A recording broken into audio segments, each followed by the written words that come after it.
Hey, what's up everyone? Today I want to talk about some of the best phones that you can buy for under £250. Now in that mid-range space there's loads of competition, but I think I've narrowed it down to the two best ones.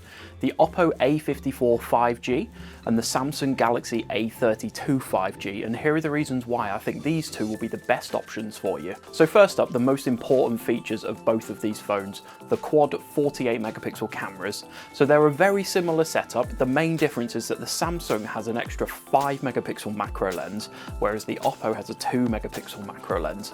But let's compare some of the shots and see how much that really matters. So first up here, you can see the difference between, on the left, the Oppo's main camera versus the Samsung's main camera. Both of these photos were taken on a pretty overcast day, so you can get an idea for how much work the actual camera is doing. So the second shot I want to show you is the wide angle cameras. So again, the Oppo's on the left and the A32's on the right.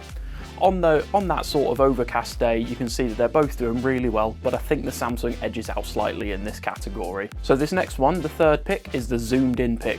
So the Oppo on the left, Samsung on the right. You can see the Samsung zooms in more, but the Oppo zoomed in quality is so much better. So I think this one goes to the Oppo. And finally, the video sample. I'm going to let these speak for themselves. In my opinion, I think the Oppo clearly wins.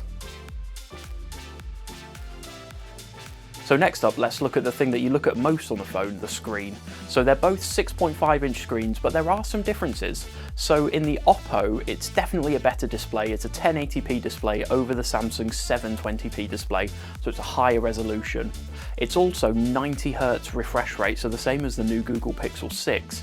It's a bit smoother when you're looking at it, a bit smoother when you're scrolling, and a bit smoother when you're watching videos as well.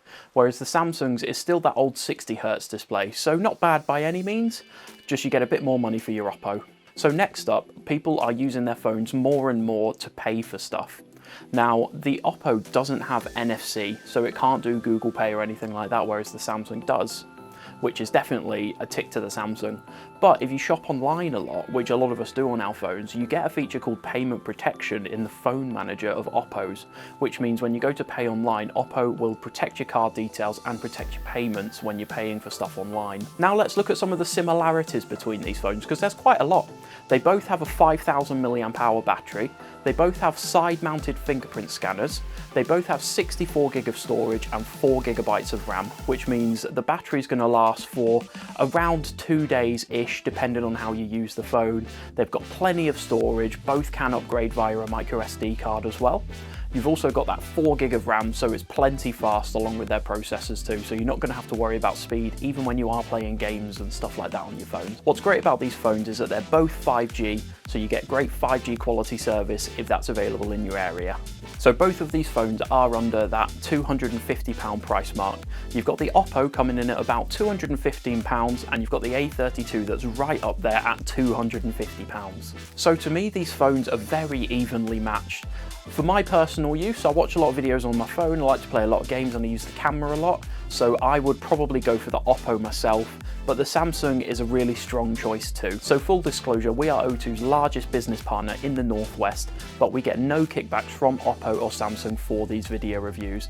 They are completely impartial and designed just to help you make your mind up on what you want to buy.